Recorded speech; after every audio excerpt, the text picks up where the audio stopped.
todos, né? Vamos dar início à nossa mesa, né? Com a participação do Lucas Gomes Alves, que é profissional de educação física, formado pela Univille, mestre em Ciências do Movimento Humano, pela UDESC, especialista em saúde da família, pelo nosso programa de residência, e Mariana Minuzzi, psicóloga, graduada pela PUC do Rio Grande do Sul, especialista em saúde da família na residência multiprofissional, também da UDESC com a Prefeitura. E a Tânia Regina Prado, graduada em nutrição pela UFSC, mestre em nutrição pelo programa de pós-graduação da Universidade Federal de Santa Catarina, na linha de pesquisa de nutrição em produção de refeições e em comportamento alimentar. É especialista também em saúde da família. Então, essa mesa, ela é uma mesa que vai ser compartilhada, né? Vamos trabalhar juntos nessa apresentação. Queria dizer que eu estou agradecer a participação de vocês, né? Dizer que, novamente, que eu estou muito feliz em estar participando dessa mesa da residência, de estar efetivamente fazendo essa integração, não só entre os alunos da própria residência, mas de alunos também de cursos de fisioterapia e da educação física que participam dessa nossa sala. Tá? Então, paralelo também está acontecendo o evento do bacharelado da educação física, né? E está sendo transmitido pelo YouTube, está sendo muito legal. Então, lembrar vocês que daqui a pouco vai estar o link no chat, está o link para a presença, avaliação da palestra. Vocês, por favor, não esqueçam os participantes não esqueçam de entrar lá para preencher. Quero desejar uma boa apresentação para vocês, né? Uma boa mesa e bom trabalho, então, para todos nós. Obrigado, professora. Eu só vou colocar a apresentação aqui, então, para a gente começar. Isso.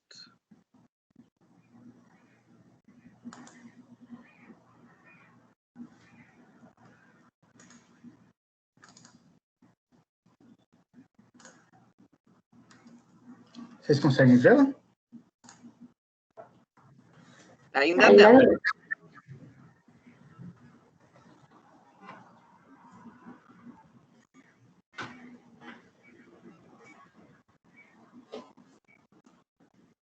Agora sim. Está perfeito.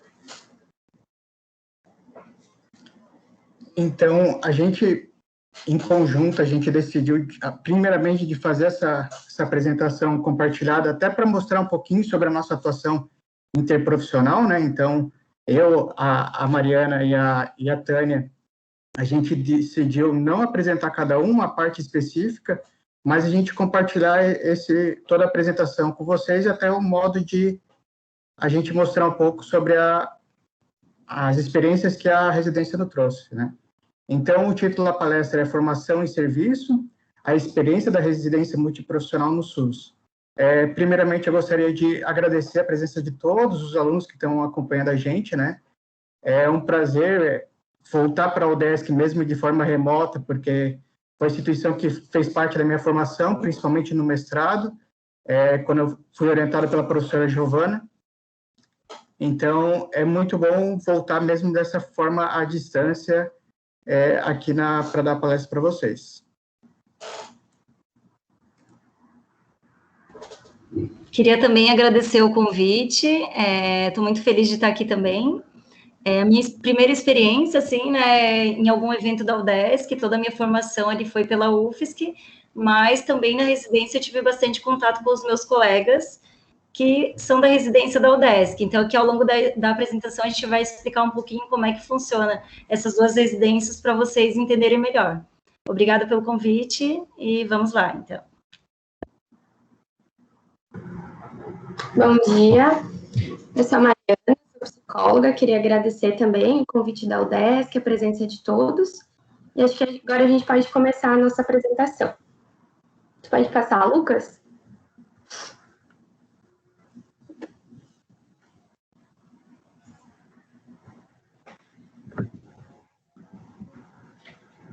Então, a gente organizou essa palestra de modo a abordar alguns aspectos da residência multiprofissional. Então, a gente vai trazer alguns aspectos básicos do Sistema Único de Saúde, que mesmo que é importante trazer, pois é onde a residência está inserida, né?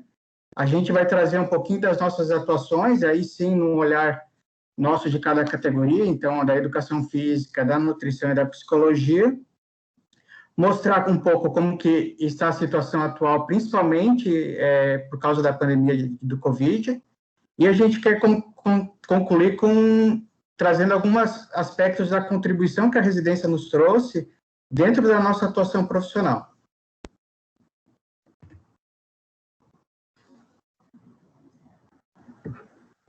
Certo.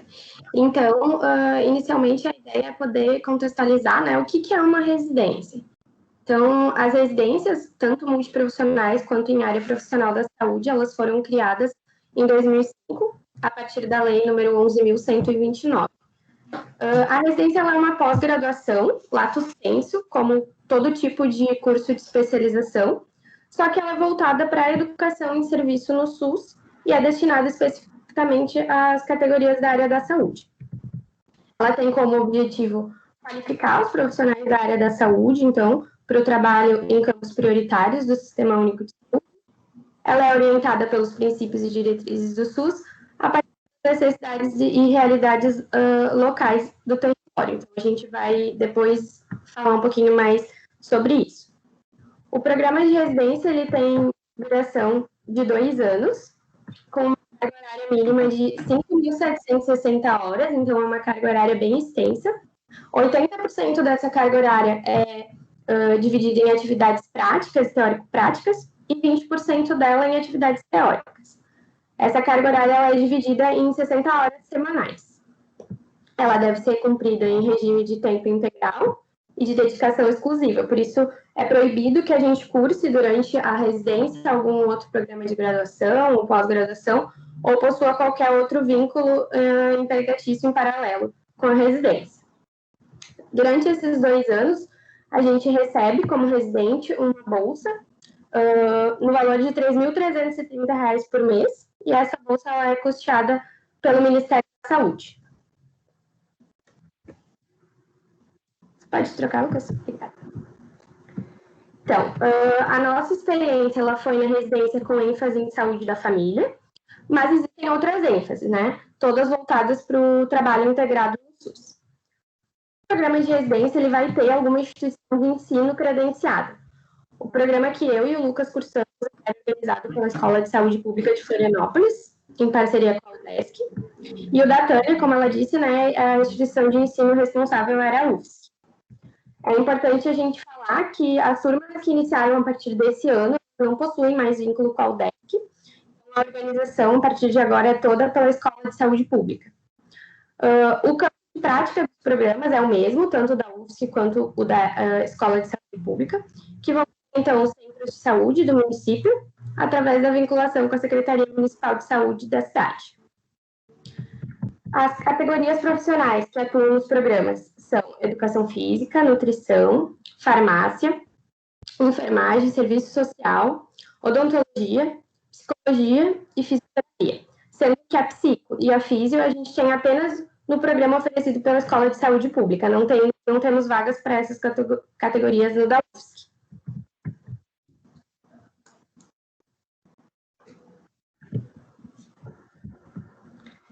Falando então um pouco sobre os campos de prática, né, onde atua durante esses 2 anos. A atenção primária de Florianópolis ela é dividida em 4 distritos sanitários, Norte, Sul, Continente e Centro. Nós temos 49 centros de saúde espalhados pelo território. Lembrando, então, que não são todas essas unidades de saúde que recebem residentes, que vai depender do local onde o preceptor responsável vai atuar. A escolha dos centros de saúde que a gente vai atuar, ela acontece na primeira semana da residência, e a gente tem em torno de 169 profissionais residentes por ano atuando na atenção primária de Florianópolis.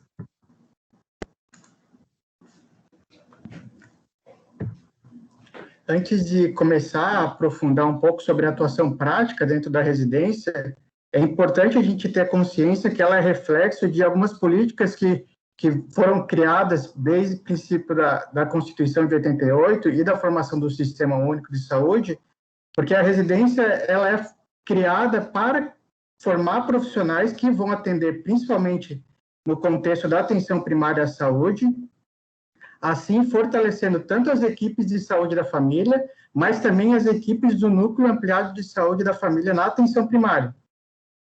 Então, a gente tem que compreender que a residência ela também é reflexo dessas políticas. A Constituição ela traz que a saúde é um direito de todos e dever do Estado. Então, ela evidencia essa responsabilidade do acesso à saúde realizado pela organização do Estado. Aí é o Ministério Nacional, é federal, é estadual e municipal. Então, a partir desse princípio que o SUS é criado dentro, principalmente, de um olhar ampliado de saúde. Ele não vai considerar tanto a saúde como uma presença ou não de doença, mas vai tentar trabalhar, contextualizar a saúde num contexto mais global. Então, o SUS ele nasce a partir de 3 princípios, que é a universalidade, a integralidade e a equidade. A universalidade, ela compreende na questão do acesso à saúde para todo mundo, independente de raça, credo, do custo. Antes do SUS, o acesso à saúde ele estava muito considerado se a pessoa trabalhava ou não. Então, a partir da criação do SUS, esse olhar mais ampliado de acesso à saúde ele é utilizado. A integralidade, ela busca compreender justamente o contexto ampliado de saúde. Então, ela vai atuar não só no tratamento de algumas doenças, mas nas políticas de prevenção e de promoção da saúde. E a equidade, ela busca diminuir as desigualdades do acesso à saúde. Por exemplo, durante a minha residência, eu atuei no bairro do Monte Cristo, que ele é um bairro com bastante vulnerabilidade social, e praticamente 100% de quem mora no bairro acessa os serviços de saúde presencialmente ou utiliza dos serviços do centro de saúde. Então, quando a gente vai considerar, por exemplo, o Monte Cristo, comparando com os outros bairros, é necessário que dentro desse território haja um serviço de saúde mais fortalecido e mais amplo para poder atender todas as pessoas que necessitam.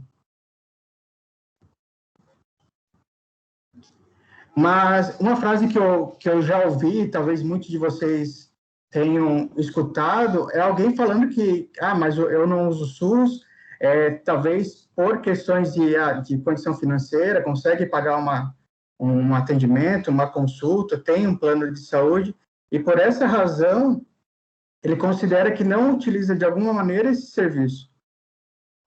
Além dos aspectos da própria residência, é importante que essa palestra seja...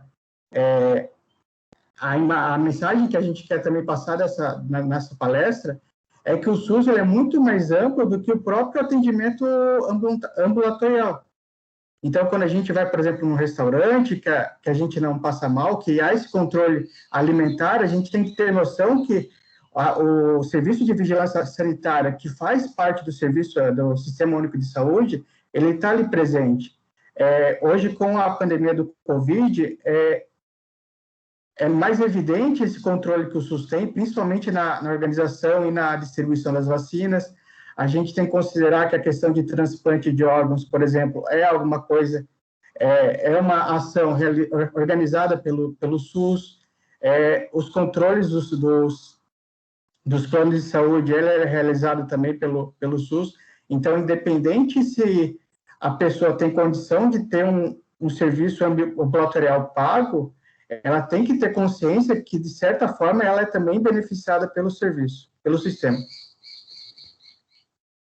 E quando a gente vai pensar na atenção à saúde propriamente dita, a gente tem que considerar que o SUS ele é organizado em 3 níveis de complexidade que vai levar em consideração o custo daquela atenção.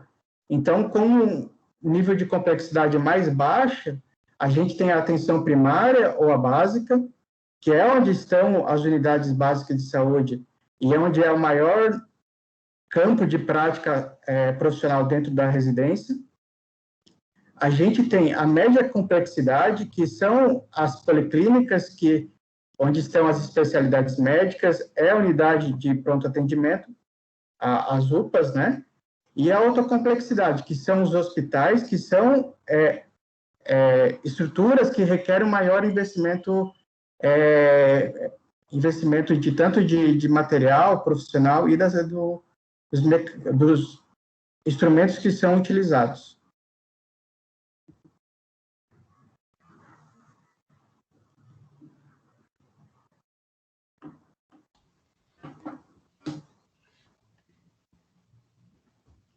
Então, aqui a gente falando um pouquinho mais da atenção básica, né? A atenção básica, então, que seria ali que o Lucas estava contando para a gente, principalmente ali o centro de saúde, que muita gente conhece como posto de saúde, né? Ele resolve a maioria dos problemas de saúde da população. A gente até tem alguns dados que aproximadamente mais de 85% assim, das questões de saúde a gente consegue atender ali no centro de saúde. Então, isso também é uma questão muito importante, né? Que a gente consegue observar, assim, culturalmente, que o centro de saúde, principalmente por quem não costuma frequentá-lo, ele não é dada essa devida importância, né? Então, a gente não entende ali tudo que é feito no centro de saúde, e é interessante saber disso por quê? Porque é lá que a gente vai estar atuando durante a nossa residência multiprofissional, né? Então, é a principal porta de entrada, ali como o Lucas mostrou os níveis de complexidade, né? Então, o indivíduo, ele deve se deslocar primeiro para o centro de saúde e ali a gente vai orientar ele, a gente vai ordenar o serviço. Então, a gente vai encaminhar se ele precisa ir para um hospital, para um nível mais complexo, assim, né, para algum especialista. Então, a gente vai orientar todo esse cuidado. E a gente tem essa contra-referência. Então, por exemplo, o paciente, ele foi orientado, encaminhado para um hospital, para um nível de atendimento mais complexo, mas a gente vai continuar cuidando dele ali a longo prazo. Após essa internação, vamos continuar acompanhando esse sujeito, né? Pode passar, Lucas. Então, no centro de saúde, a gente tem as equipes de saúde da família, que o que seriam?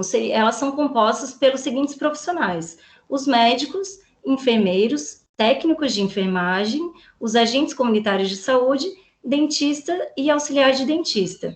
Esses profissionais, então, cada uma dessas equipes, que é formada por esses seguintes profissionais, eles têm uma abrangência populacional. Geralmente é assim que os gestores, né, organizam o serviço. Então, a cada equipe, ela vai abranger uma população, um território, de cerca de 2.000 a 3.500 pessoas, dependendo de alguns critérios que a gente vai ter.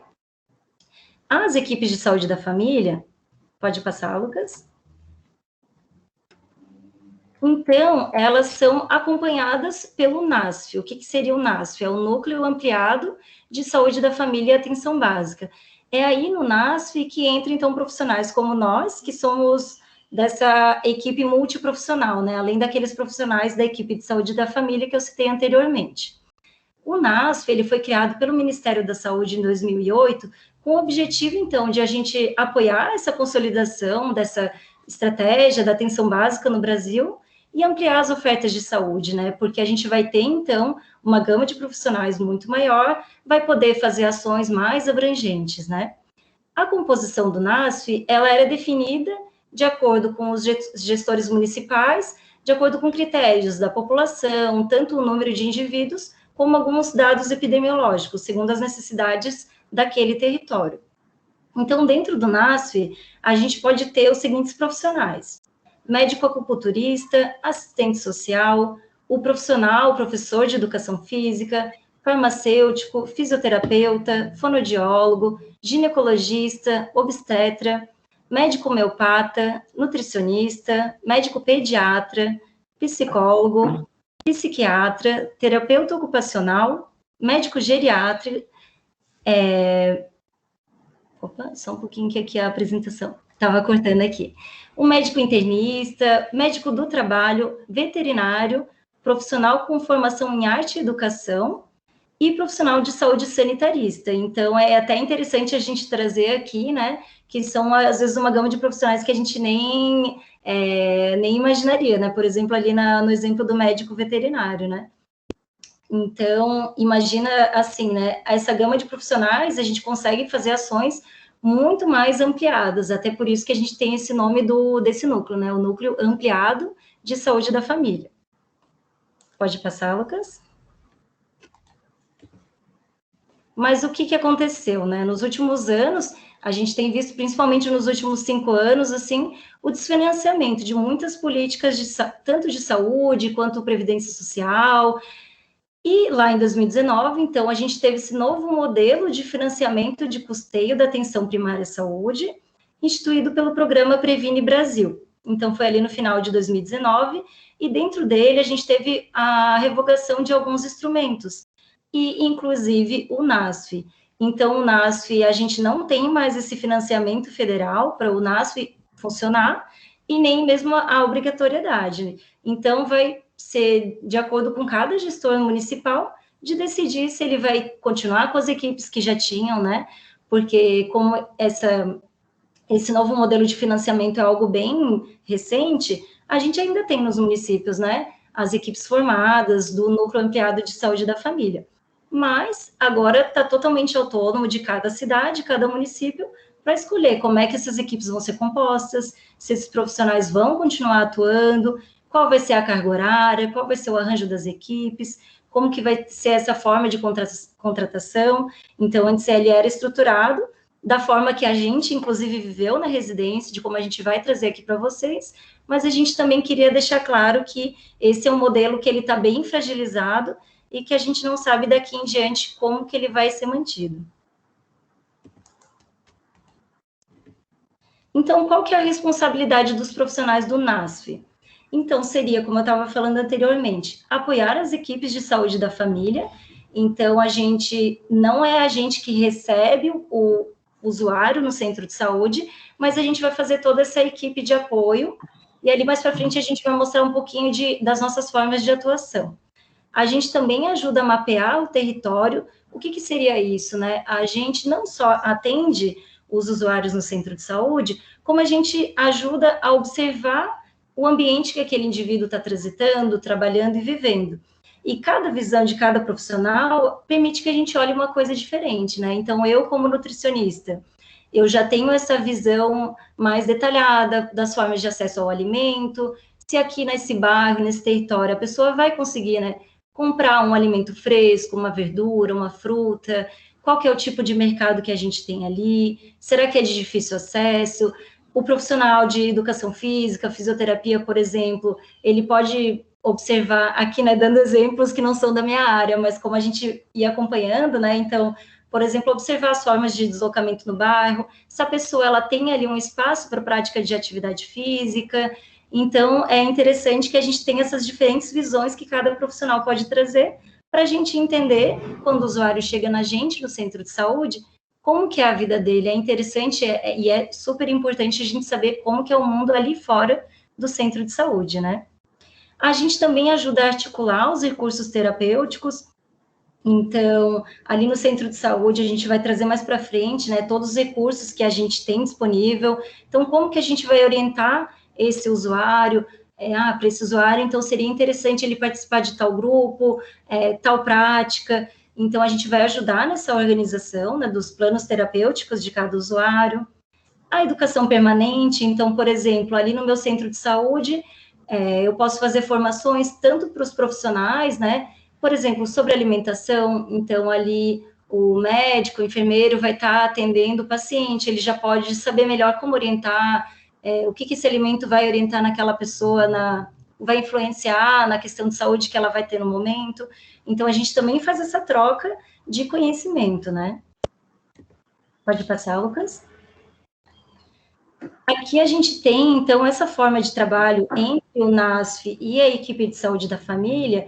A gente tem esse encontro que a gente chama de apoio matricial, que seria, então, esse nosso trabalho conjunto, em que a gente vai discutir os casos e a nossa forma de trabalho, né? O apoio matricial, ele tem, aqui a gente trouxe, né, algumas das potencialidades dele, então a desmedicalização, que seria, assim, uma forma de contraposição do modelo prescritivo de saúde. Então, dessa forma a gente pode empoderar os usuários, né, permitir que ele escolha suas formas de tratamento, como que vai ser o cuidado dele em saúde, trazer que esse usuário ele tenha um papel ativo no seu processo de saúde e doença, também trazer outras formas de tratamento além, ali, às vezes, só do medicamento, né? Então, trazendo os grupos, as práticas integrativas, até mesmo alguma forma de acompanhamento ali daquela doença que não seja somente, por exemplo, usar o medicamento, né? Também a promoção de conhecimento, então, tanto a gente trazendo educação em saúde para os usuários, a gente trazer, como eu estava falando anteriormente, essa educação em saúde, essa troca de conhecimento específico de cada profissão entre essa equipe multiprofissional, né?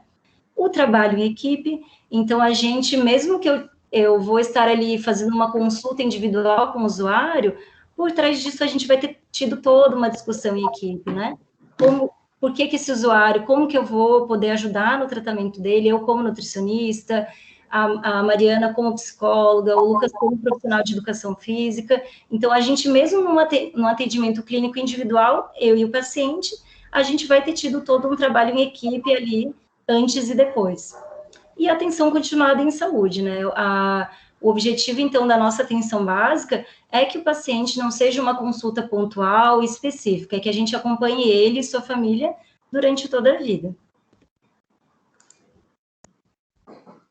Então, só recapitulando, o fluxo da atenção primária em saúde, então, o usuário, ele se direciona ao centro de saúde, ele vai ser recebido pela equipe de saúde da família.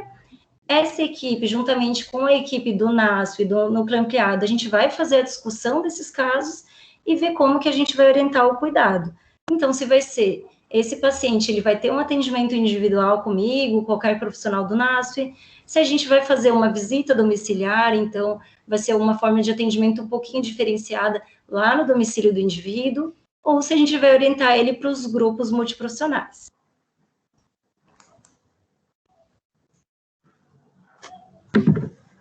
Então, agora a ideia é que a gente possa falar um pouquinho sobre a nossa prática, né, durante a residência, como que funciona no dia a dia.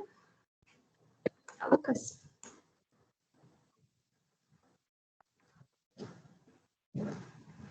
Então, primeiro, sobre a forma de ingresso no programa, né, como que a gente se inseriu na residência. Então, a forma de ingresso, ela vai acontecer através de um processo seletivo. Como aqui a gente está falando de 2 programas diferentes, ele tem umas especificidades nesse sentido. Primeiro, da Escola de Saúde Pública, ele acontece através da Fundatec. É um processo seletivo unificado, então a gente faz uma prova de conhecimento que ela vai funcionar como processo seletivo de diversos outros programas de residência, inclusive de outros estados. Então, tu escolhe os programas que tu quer concorrer e se inscreve.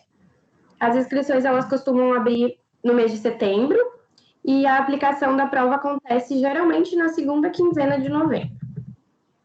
Já o programa da UFSC, ele tem um processo seletivo organizado pela FEPESE. O processo ele é um pouco mais longo, então, além da prova, vai ter uma análise de currículo. Você precisa também fazer um memorial descritivo sobre a trajetória profissional, onde vai ter também a análise e a arguição desse memorial. As inscrições, elas também costumam ocorrer em setembro, e a prova geralmente acontece na primeira semana de novembro. No último ano, em função da pandemia, né, o processo seletivo da UFSC ele foi um pouco diferente, não teve prova presencial, e ele foi feito através apenas da média do histórico escolar da educação. A gente sabe que provavelmente esse ano não vai ser dessa forma, mas a gente também não sabe ainda como vai funcionar. Se vai voltar ao modelo antigo ou se a UFSC vai organizar alguma outra forma do processo seletivo, né? O da UFSC, que é o da Escola de Saúde Pública, ele se manteve da mesma forma como sempre ocorreu com as provas presenciais. Pode trocar, Lucas. Então, eu trouxe aqui um pouquinho para a gente ter noção, né, do quantitativo de vagas ofertadas por categoria para cada um dos programas no último ano. Aqui tem a relação das vagas da ESP, Florianópolis. Acho que pode passar também. e aqui a relação de vagas da UFSC. Sendo que psico e físio não são disponibilizadas vagas no programa da UFSC.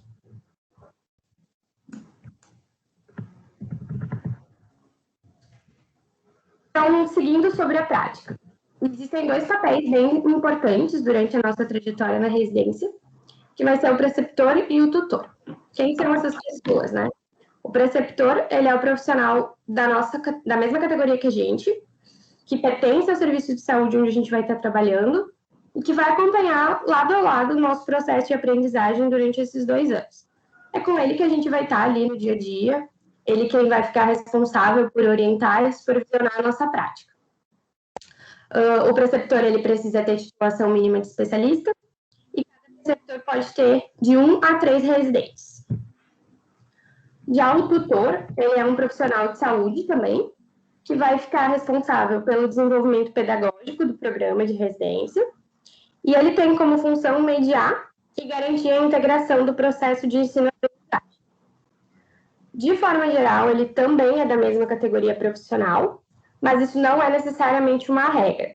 Existem tutores que não são da mesma categoria dos residentes que são orientados por ele, né? O tutor, ele é responsável, então, pelas atividades de orientação e supervisão pedagógica, tanto do residente quanto do preceptor, voltadas à organização e avaliação das atividades, tanto teóricas, práticas, e tanto no que se refere ao campo, que são os eixos transversais a todas as categorias, específico de conhecimento de cada profissão. Então, cada categoria profissional vai ter um tutor de referência, ele é um servidor efetivo da Secretaria de Saúde, e as reuniões de tutoria devem acontecer de forma periódica. Então, sobre a carga horária prática, né? Como que é o dia a dia lá no centro de saúde? A gente faz 40 horas semanais, então, de segunda a sexta-feira, geralmente no horário das 8 às 5 da tarde, no centro de saúde onde a gente está alocado junto com o preceptor. Dessa carga horária prática, a gente precisa ter 100% de presença. O que é isso, né? Então, qualquer hora que a gente perca, a gente precisa compensar, ou durante o período dos 2 anos, em algum horário extra, ou depois do término do período da residência, para que a gente possa, então, receber a certificação. O resto da carga horária, ela vai ser dividida entre as aulas, as atividades de ensino individual à distância, de estudo individual à distância, e as atividades teórico-práticas. Então, pelo programa da ESP, a gente tem aula uma vez por semana, à noite, geralmente das 18 às 21 horas. As nossas aulas, elas são divididas em ciclos de núcleo e campo. Então, no mês, as aulas acontecem no núcleo profissional, dentro da mesma categoria, e elas são ministradas pelo preceptor ou por algum docente convidado. E no mês seguinte, as aulas são de campo, com temas que vão ser transversais a todas as categorias profissionais, e assim alternadamente. Já na UFSC, além dessa aula que acontece à noite, nas sextas-feiras à tarde, os residentes também têm aula, tendo então esse turno a menos de atividade prática. Dessa carga horária teórica que a gente tem, a gente precisa ter 85% de presença.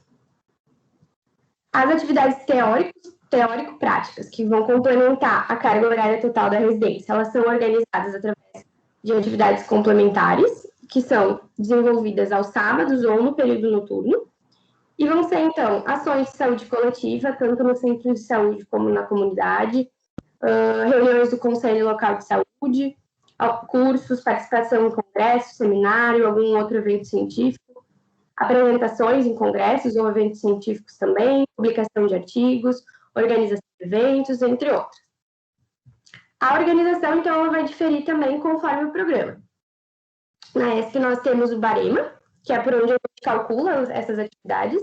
A gente tem que pontuar 350 pontos por ano na residência, e cada atividade vai possuir uma pontuação diferente. Já na UFSC, os residentes precisam completar 160 horas dessas atividades durante os 2 anos.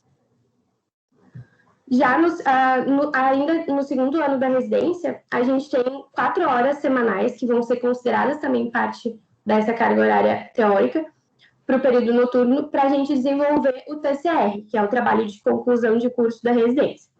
Esse trabalho ele é requisito obrigatório para a conclusão e certificação da residência. Então, todas as atividades, né, tanto as teóricas quanto teórico-práticas, têm como eixo pedagógico a educação e as aulas elas têm como metodologia principal as metodologias ativas e participativas. Pode trocar, Lucas.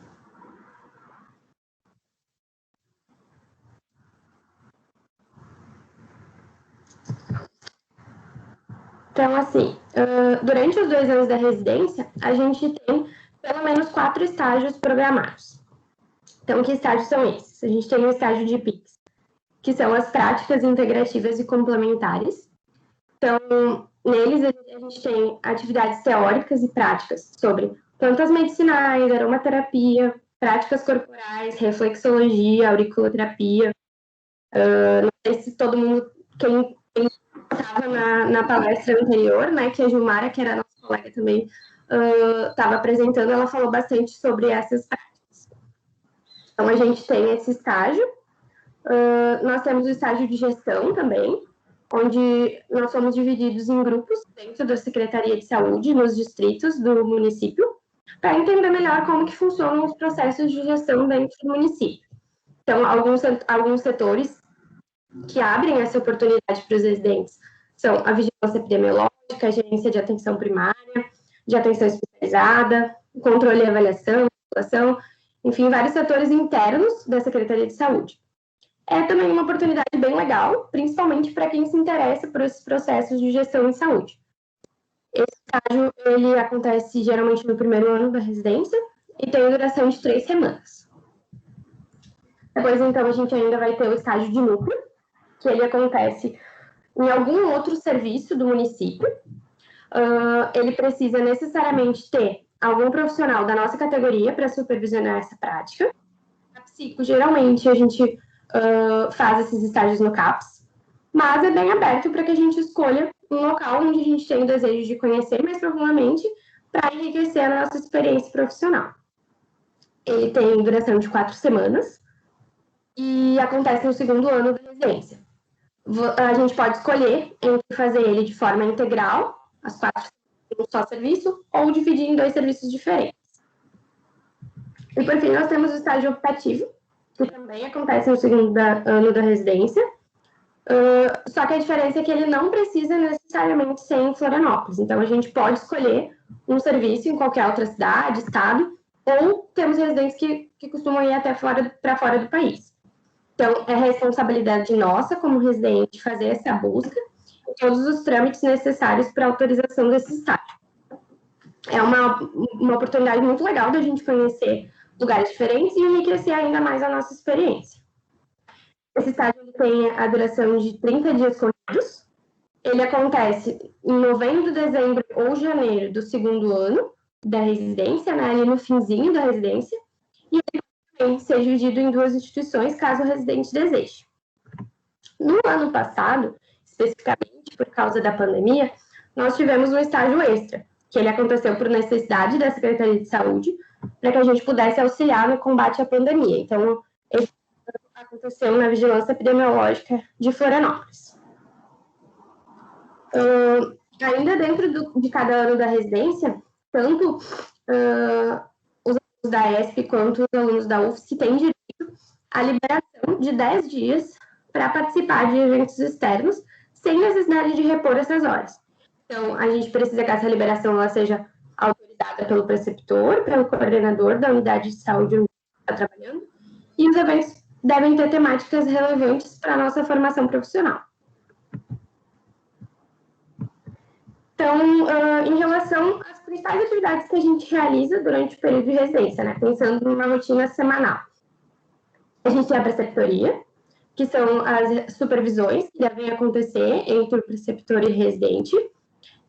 Essas reuniões elas devem acontecer uma vez por semana, pelo menos por um turno. Então, temos também os atendimentos clínicos, tanto individuais quanto coletivos. O atriciamento, que a Tânia falou, né, que é a discussão de caso entre os profissionais do NASF e da equipe de saúde da família. as visitas domiciliares, as atividades no território, os grupos multiprofissionais e também interconsulta com outras categorias profissionais.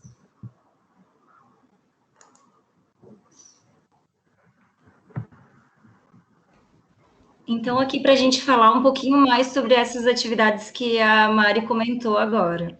O atendimento clínico, então, seria bem específico que a gente conhece assim, da nossa profissão, por exemplo, a psicologia, da nutrição, né? Então, esse é só uma parte da residência, né? É uma das nossas formas de atuação. Então, como é que funciona o atendimento clínico? Como eu comentei anteriormente, então, são casos encaminhados, depois que a gente discutiu com a equipe a necessidade, a importância que esse atendimento vai ter no tratamento, no acompanhamento do paciente. Nesse atendimento, então, a gente busca, né, assim como qualquer atendimento, qualquer grupo, ter uma escuta qualificada, então a gente tenta ver ali, além do que o paciente está trazendo para a gente, né, tentar ter uma visão holística, uma visão integral sobre aquele paciente. Então, além do que está escrito, talvez, no papel do encaminhamento, o paciente, por exemplo, foi diagnosticado com obesidade. Como que é a vida dele, como é o espaço que ele convive, qual a rede de apoio, quais grupos ele participa ou ele poderia participar. Então, a gente tem essa visão mais integrada. A gente ali como residente, por que é tão importante na nossa formação, né? Vai ser a nossa oportunidade de praticar, né, exercer a nossa profissão com o acompanhamento do preceptor. Acho que está voltando um pouco a minha voz, né? Deixa eu ver se continuou. Agora parou. Então, a gente vai poder ter esse acompanhamento do nosso preceptor.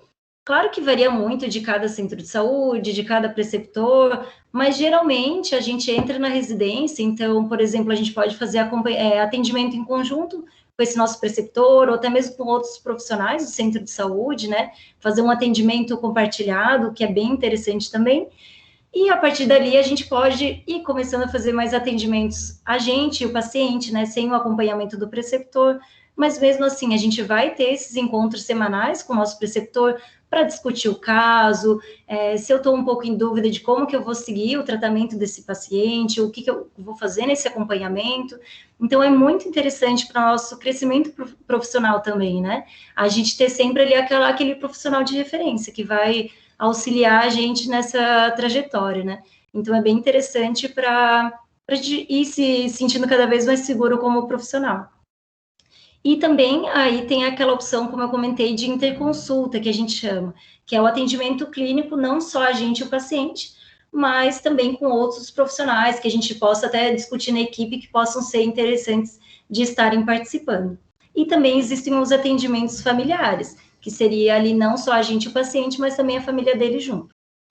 Aí a gente também tem esse modelo que seria a visita domiciliar, que é super interessante, porque ali na visita domiciliar, então a gente vai até o domicílio do indivíduo, a gente vai poder conhecer o contexto da vida dele, né? Então, entender ali, aí de acordo com cada visão de cada profissão, né, que eu estava comentando, a gente pode observar, por exemplo, eu ali como nutricionista, né, observar onde é que o paciente mora, o quão longe ele está de acessar os serviços de alimentação, como que é a cozinha dessa pessoa, será que ela tem ali os utensílios para cozinhar, ou eu posso até mesmo acompanhar ela, né, ali mostrar no dia a dia mesmo, orientar o cuidado, né, a gente tem, por exemplo, o uso de sonda de alimentação, mostrar como é que a gente vai utilizar essa sonda, observar se a pessoa está fazendo a utilização correta. A gente também faz muita visita domiciliar, por exemplo, em caso de paciente acamado, então a pessoa não pode se deslocar até o centro de saúde, e identificar as relações familiares também, né? Às vezes é interessante que a gente tenha essa nossa visão, não só pelo relato do paciente, então a gente observar ali na prática mesmo como que é a vida dessa pessoa, para daí poder auxiliar ela melhor.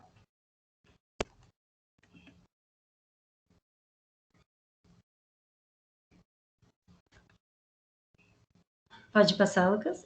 Foi. A gente também tem a possibilidade de atuação nos grupos inter e multiprofissionais, então essa é uma possibilidade de atuação muito interessante, muito muito prazerosa para a gente como profissional também, né? A gente tem a possibilidade tanto de fazer um grupo ali específico da nossa profissão, mas também ir aliando os profissionais, né? Que a gente possa trazer um apoio ali a esses pacientes cada vez melhor. Então, também é uma possibilidade de a gente colocar a nossa criatividade em prática, né? Claro que varia também de qual centro de saúde que a gente vai estar, porque a população de cada bairro, de cada território, ela varia, né? Então, o que aquela população é mais interessada, ou ela precisa mais, está mais acostumada.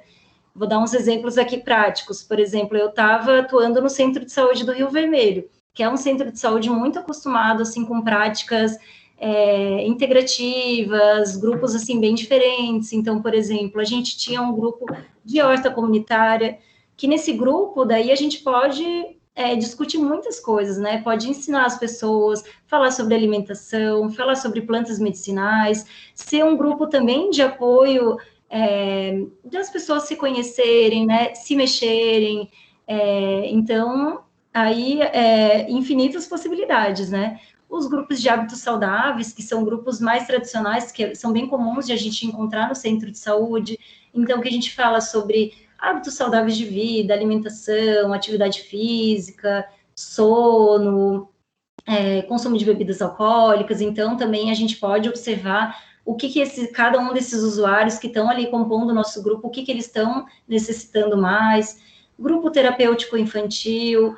Então, existem também grupos, por exemplo, lá no Rio Vermelho, a gente tinha um grupo de trilhas, então, toda sexta-feira de manhã, a gente se encontrava com os usuários para fazer alguma trilha no bairro, grupo de caminhada, até mesmo os colegas residentes lá de Itajaí, eles, por exemplo, tinham um grupo que era para jogar RPG com os adolescentes. É claro que a gente, ali como profissional, sempre por trás, né, vai estar trazendo ali algum cuidado, vai estar tentando ali auxiliar de alguma forma a questão de saúde, mas pode ser alguma coisa muito divertida para esses pacientes que vão estar participando, né? Tânia, só para complementar um pouco, em relação aos grupos, eu acho que para quem está na formação, por exemplo, na residência, é um ambiente de bastante aprendizado com as outras profissões. Uhum. Então, por exemplo, ali o grupo terapêutico infantil é um grupo que a gente desenvolveu ali no Monte Cristo, a partir de uma percepção da psicóloga ali do centro de saúde, que tinha muitas crianças com alguma queixa de saúde mental, e pelo entendimento que a criança se expressa muito pelo movimento em si, a gente criou esse grupo terapêutico infantil, eu da educação física, a fisioterapeuta e a psico, para ter esse ambiente das crianças se expressarem. Então, a psicóloga conseguia interpretar algumas coisas pelas ações que as crianças faziam durante a atividade. Então, é um ambiente que a gente consegue aprender com as outras profissões no momento que a gente está compartilhando o espaço, né? Uma ação também bem interessante de aprendizado, que talvez não está diretamente ligado à atuação da categoria profissional, são os momentos de educação em saúde que a gente desenvolve. Então, a gente ali, por exemplo, no Monte Cristo, tinha um grupo de gestante que era organizado pela enfermagem, eu participava em muitos momentos. Muitos desses momentos eu mais ouvia do que eu falava alguma coisa relacionada à atividade física, mas entendendo a gente como profissional de saúde, a gente tem bastante potencial de auxiliar, de alguma maneira, essas pessoas. No Facebook, por exemplo, a gente criou um ambiente de divulgação de conhecimento. Então, já existia a página do Facebook do Centro de Saúde, então, muitas vezes a gente compartilhava esse espaço para divulgar alguma informação. E também um grupo que a gente fez, que a gente foi numa escola ali do Monte Cristo, fazer um trabalho de prevenção às drogas. Então, é só para mostrar que não necessariamente na minha área está relacionado à própria atividade física, mas a gente consegue encontrar a nossa potencialidade dentro dessas ações. Então, muitas vezes eu conversava sobre os benefícios da atividade física para a gestante, a questão do uso do esporte, da atividade física na prevenção às drogas, mas não necessariamente era um grupo da nossa categoria profissional. Sim, só voltando ali um pouquinho, Lucas, Sobre a educação em saúde, a gente também, por exemplo, já fez muita ação em escola, e sempre como o Lucas estava falando antes também, não necessariamente tem a ver com a nossa profissão específica, né? Então, alguns exemplos, né? A gente fez ação em escola também sobre prevenção às drogas, sobre sexualidade, então via o que aqueles adolescentes estavam trazendo, o que estavam buscando.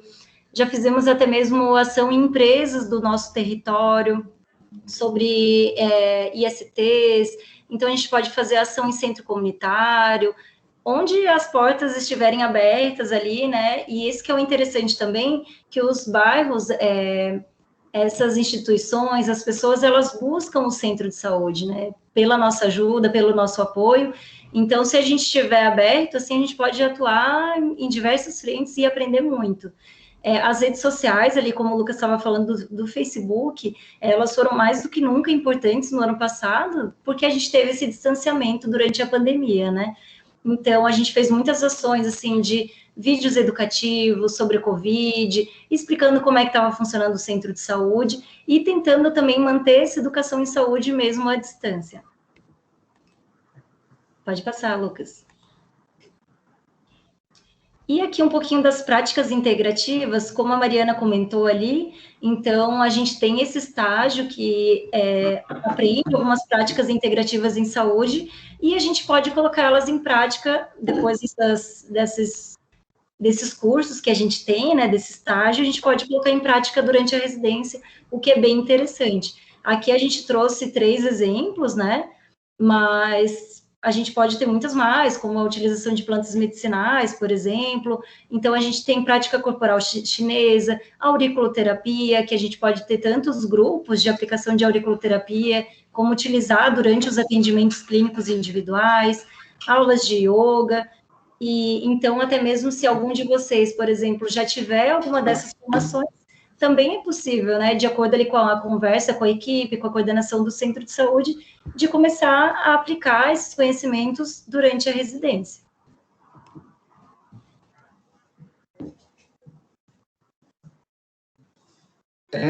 Eu vou falar um pouquinho sobre a nossa atuação dentro da pandemia, porque foi um momento de bastante dificuldade, porque a gente via de um contexto com bastante prática presencial, então a gente tinha os grupos, a gente tinha os atendimentos clínicos, e a partir do momento, lá em março, que a pandemia vem à tona, houve a necessidade de ser cancelado todas essas atividades. Então, de um dia para o outro, meio que os nossos atendimentos, nossa atuação em grupos foi cancelado. Então, por isso, meio que a gente foi realocado para algumas frentes. Por exemplo, eu atuei na vigilância epidemiológica de Florianópolis no início da pandemia. Então, foi uma oportunidade, eu não atuei diretamente como profissional de educação física, mas foi uma oportunidade de bastante aprendizado relacionado à questão da epidemiologia em si, e foi um ambiente que a gente compartilhava os espaços com infectologistas, com médicos, com enfermeiros, então eu pude aprender bastante sobre a doença em si. Então, embora tenha sido difícil por estar fora da minha área profissional, eu aprendi bastante nesse início. Outros residentes, eles auxiliaram fazendo os monitoramentos dos casos suspeitos de Covid, então eles ligavam para as pessoas, outros faziam a triagem no próprio centro de saúde para identificar quem tinha quadro de suspeita de Covid, outros foram para o aeroporto fazer uma barreira sanitária também para identificar alguns quadros suspeitos, mas a partir do momento que a pandemia ela começou a se arrastar, houve a necessidade de a gente também reorganizar o nosso próprio trabalho dentro da categoria profissional.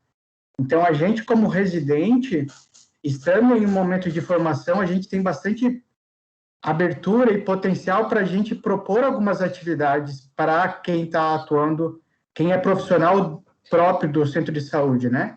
Então, tendo a minha prática, eu lendo um pouquinho sobre a atuação do profissional de educação física dentro no contexto da pandemia, eu comecei a fazer os meus atendimentos de forma online. Então, diferentemente do que a gente encontrava antes da pandemia, houve necessidade dessa reorganização do trabalho, e a gente também utilizou o WhatsApp para começar a promover a atividade física para aquelas pessoas que frequentavam os grupos e não podiam participar porque não estava tendo. Então, a gente tinha um grupo onde 2 vezes por semana, em média, a gente enviava alguns exercícios e também trazia assuntos relacionados à alimentação e à saúde mental.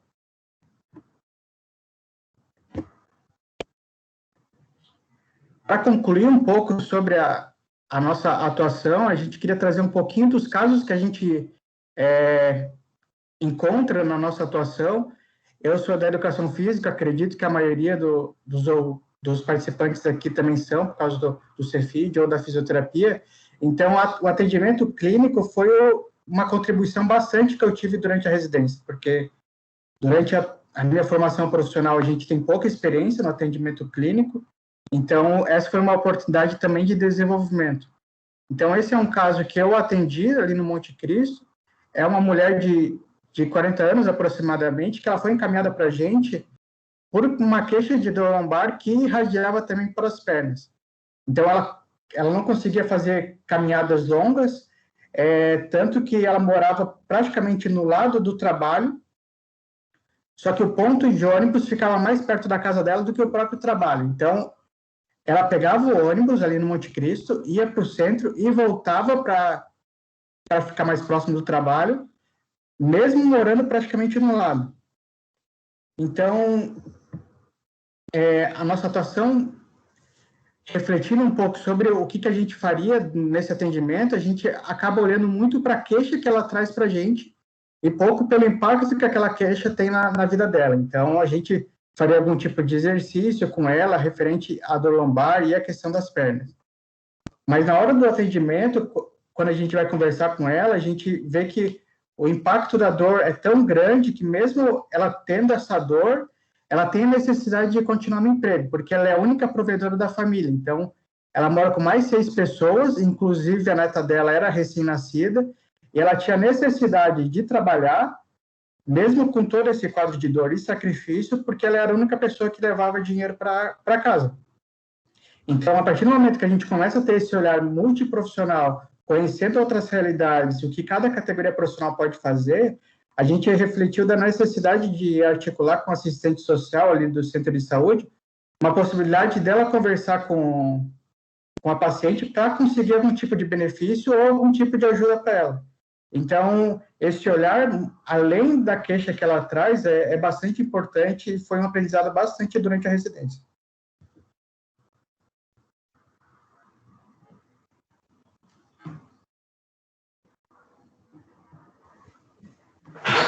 Então,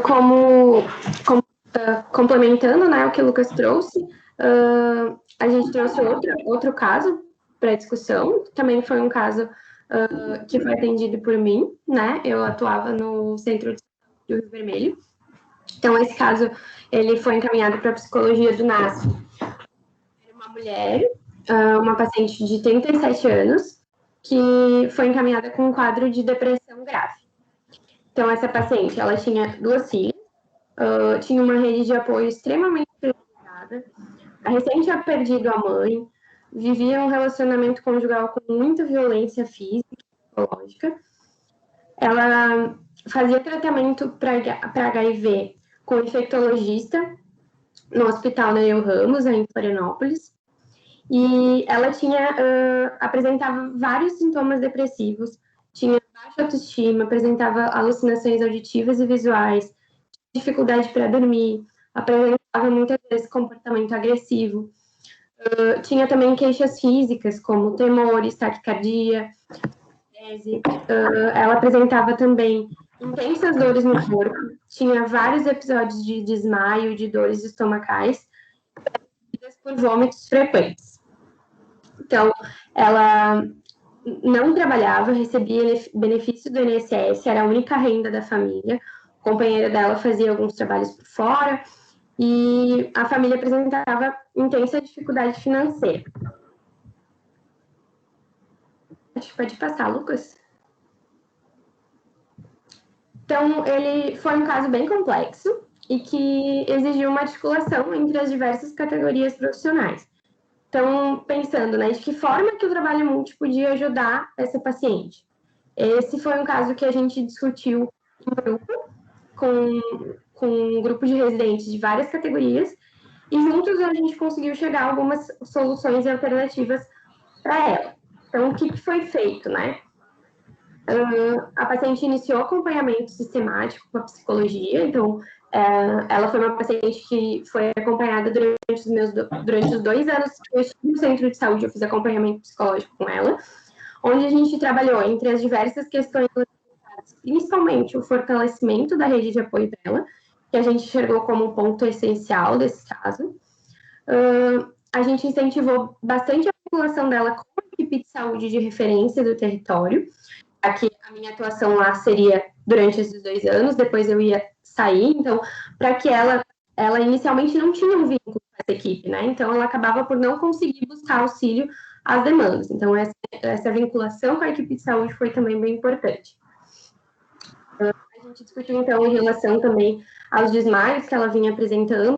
A gente encontrou estudos que diziam que tinham relatos de interação medicamentosa entre algumas das medicações que ela tomava, então, podiam estar interferindo no quadro. A gente sugeriu interconsulta entre a equipe de saúde da família e o profissional farmacêutico, que também estava dentro do centro de saúde, para melhor análise dessas medicações que estavam sendo utilizadas por ela.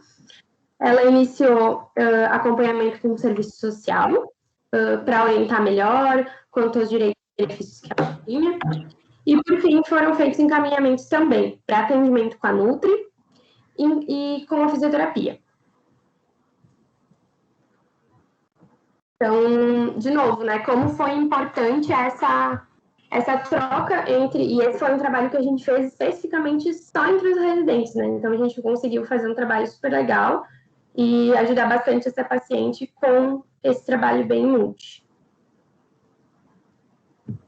Então, agora, para a gente finalizar, né, falar um pouquinho de como que a experiência na residência contribuiu para a nossa prática profissional, né? Então, especificamente, eu me formei em 2018 e ingressei na residência logo depois de me formar. Então, no início de 2019. Então, eu iniciei ainda sem ter atuado como psicóloga, né, oficialmente. Então, estar ali no papel de residente, num espaço que foi feito para o ensino, para a formação prática, foi muito importante para que eu pudesse construir a profissional que eu sou hoje. E, como a Tânia falou, para que a gente sinta mais confiança no nosso trabalho, né? Então, eu entrei bastante insegura, as responsabilidades eram muito grandes, mas, no fim, o aprendizado, ele é ainda maior, né? Então, é uma oportunidade muito grande da gente entender a importância do trabalho multiprofissional, como a gente falou, né? E é algo que a gente não tem, eu, pelo menos, não tive muito contato durante a graduação, e poder ver isso e vivenciar isso na prática acontecendo e dando certo é bem legal. A experiência, de forma geral, é algo bem intenso.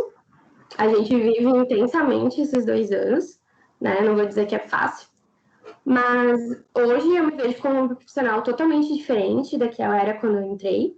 Então, é algo que faz muita diferença na nossa formação, principalmente para quem deseja seguir na saúde pública, né? Então, hoje eu atuo como psicóloga na prefeitura de Balneário Camboriú e eu sinto, assim, muita diferença. Eu sinto que a residência me trouxe uma segurança e uma formação profissional muito boa. E contribuindo um pouquinho com essa parte, né, não somente para quem tem essa vontade de trabalhar com saúde pública, mas se a gente for pensar, assim, também numa atuação em consultório, por exemplo, né, a residência traz essa visão para a gente da importância dessa atuação em equipe multiprofissional, mas não só a gente valorizar, mas como que ela funciona na prática, né? A gente aprende também a olhar o mundo, olhar cada doença, cada usuário, cada território com um pouquinho dessa visão de cada categoria que a gente vai aprendendo durante a nossa prática, tanto com os nossos colegas residentes, que muitas vezes é quem a gente tem um contato mais próximo, mas também com todos os outros membros da equipe, né? E também, como a Mari falou, a gente entende como que a gente pode contribuir de fato. Né? Então, dessa segurança profissional, de como a minha profissão pode agregar né, esse cuidado na saúde e doença, e também em outras partes de atuação, assim, né? Seja ela trabalhando na saúde pública, no meu caso, por exemplo, eu saí da graduação, entrei direto para o mestrado. E durante o mestrado, apesar de eu também sempre ter me interessado sobre saúde pública, saúde coletiva, eu senti a falta dessa experiência prática, de saber como que funcionava de fato, como que era essa vivência. Então, para mim, que desejo, assim, futuramente seguir uma carreira acadêmica, foi muito rico, assim, eu entender de fato como que funciona o SUS, e até mesmo essa parte do atendimento clínico, né, como que é essa relação ali com o paciente. Hoje em dia, também, eu me sinto, assim, uma profissional muito mais... Eu me sinto mais segura como profissional depois desses 2 anos muito intensos, como a Mari falou ali, de colocar a mão na massa mesmo, né? Além também de toda a parte teórica. Como a gente comentou lá no começo, a gente tem essa parte prática ali das 8 às 5, geralmente, né? E à noite a gente tem a parte teórica, então, que a gente vai discutir tanto questão, assim, bem específica de cada profissão, né? Assim, vou, principalmente na residência da AESP, né? Então, ter aula ali, no meu caso, sobre nutrição, mas a gente também vai ter aula sobre saúde coletiva, sobre políticas de saúde, e também sobre ali o contexto da comunidade, da família, e de como funciona esse processo, né? Então, tanto para quem está interessado em seguir com a saúde coletiva, ou quanto para quem quer, assim, se especializar mais como profissional mesmo, tenha vontade de atender, por exemplo, em equipes mais numa clínica privada, num hospital, também a residência, assim, ela é super agrega em qualquer uma dessas oportunidades, assim. Acho que a principal contribuição da residência, talvez, eu como profissional de educação física, além da experiência do atendimento clínico, que a gente não tem durante a formação, mas aprendeu a vivenciar esse conceito ampliado de saúde, né? Então, hoje, se eu atuar como personal trainer, por exemplo, compreender que aquela pessoa que eu estou atendendo, que pode ter queixa de dor lombar, joelho, quadril, qualquer coisa, mas compreender o impacto daquela questão na saúde dela. Então, independente se eu atuo na saúde pública, eu consigo levar essa experiência para qualquer momento de atuação, né? E ainda mais é uma oportunidade de aprender muito com os próprios usuários que a gente atende. Então, muitas vezes é um ambiente são pessoas que enfrentam bastante vulnerabilidade social e que muitas vezes a gente não tem esse conhecimento do que as pessoas enfrentam para ter algum tipo de acesso. Então, essa experiência foi bastante rica nesse sentido para mim. Aprender bastante com os usuários, os pacientes que eu atendo, e a compreender esse conceito ampliado de saúde.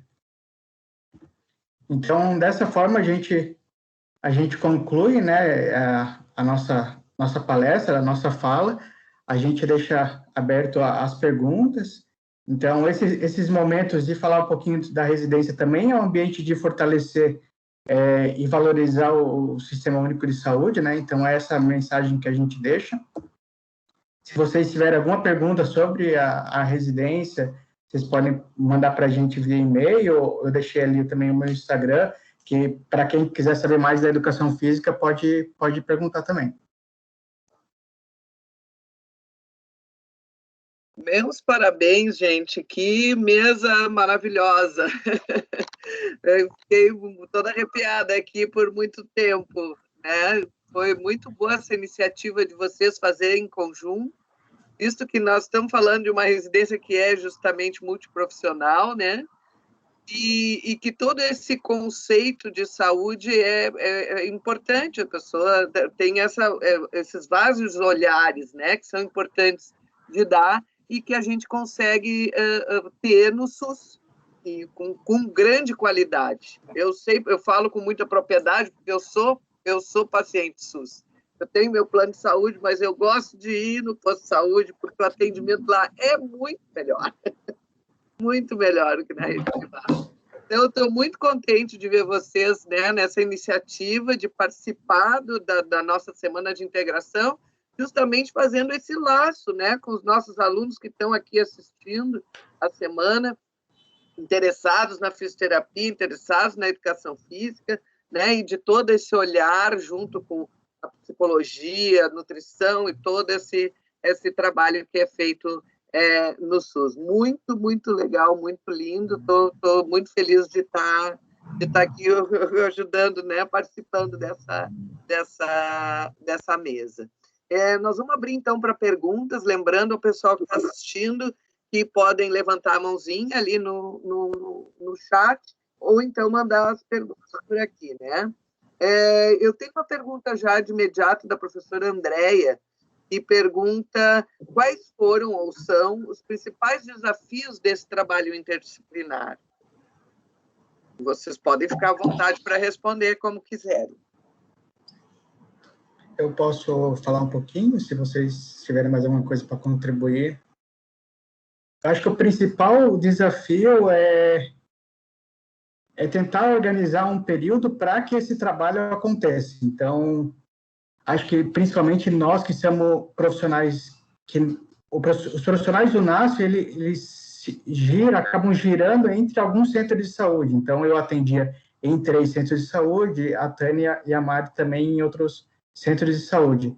E muitas vezes acontecia esse desencontro. Então, na terça-feira, eu estava num espaço que o fisioterapeuta estava em outro. Então, achar esse momento e, principalmente, fortalecer esse momento é bem importante. Eu acho que a contribuição, a minha realidade ali no Monte Cristo, que a pandemia acabou ocasionando, então, essa necessidade de um trabalho remoto acabou que a gente teve mais espaço para se encontrar. Então, de forma remota, a gente se encontrava entre os profissionais 2 vezes por mês, porque muitos deles estavam em teletrabalho. Então, a maior dificuldade, eu acho que é tentar organizar um período e valorizar esse momento para que esse trabalho aconteça. Eu ia comentar a mesma coisa. Eu acho que a principal dificuldade é a gente se sente bem seguro ali trabalhando em equipe, sabe? Então, que se eu não souber uma coisa, o outro profissional ali, ele vai saber, então a gente vai se ajudar, né? A gente tem essa possibilidade de dizer, eu não sei, eu vou pesquisar. Então, nessa posição também de residente, a gente acho que se sente mais seguro também de se mostrar como alguém que está ali num processo também de aprendizado, né? Mas a principal dificuldade é o tempo. Como eu comentei lá antes, né, em 2019 a gente já teve esse desfinanciamento do NASF, e com isso também a gente tem esse processo de desvalorização desses espaços, né?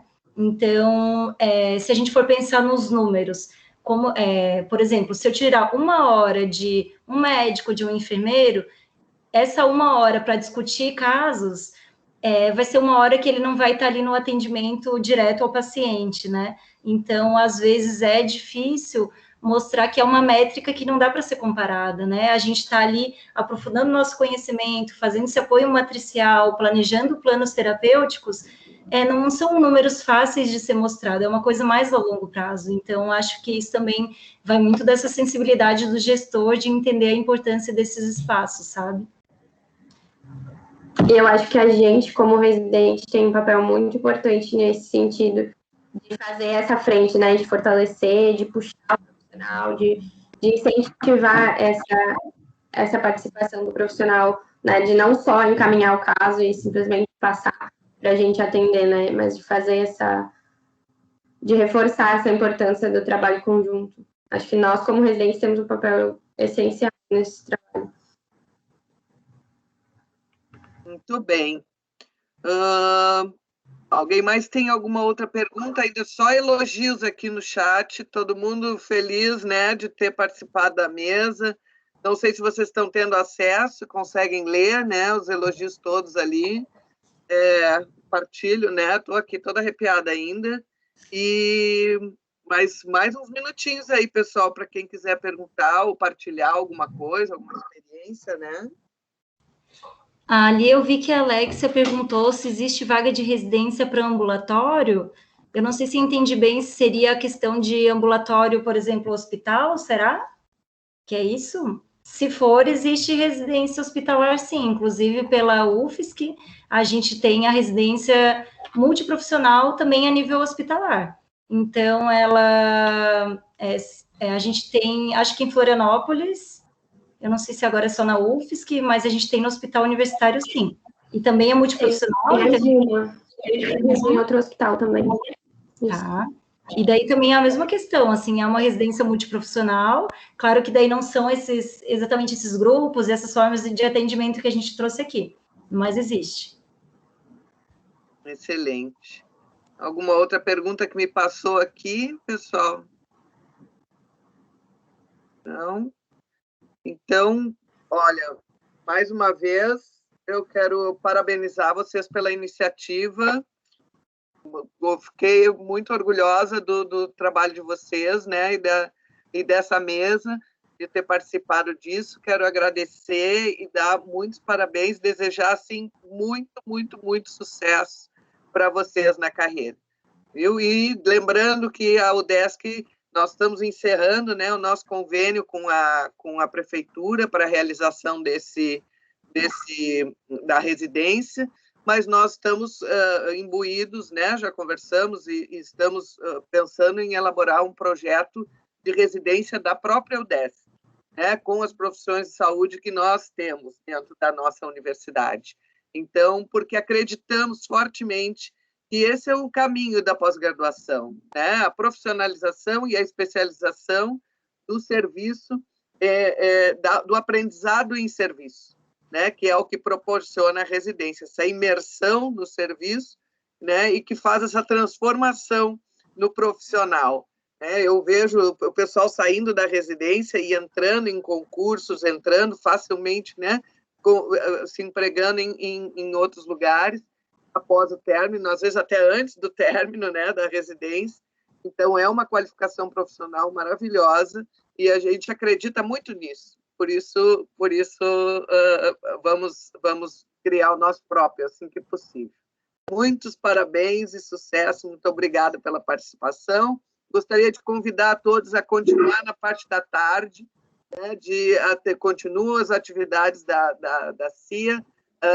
Temos uma atividade cultural às 13 horas, que é uma aula de yoga aberta, né? Todo mundo bem disposto, depois do almoço, então, fazer uma aula de yoga aberta, que vai só fazer bem para todo mundo. Tá bem? Obrigada por tudo e até a próxima. Obrigado.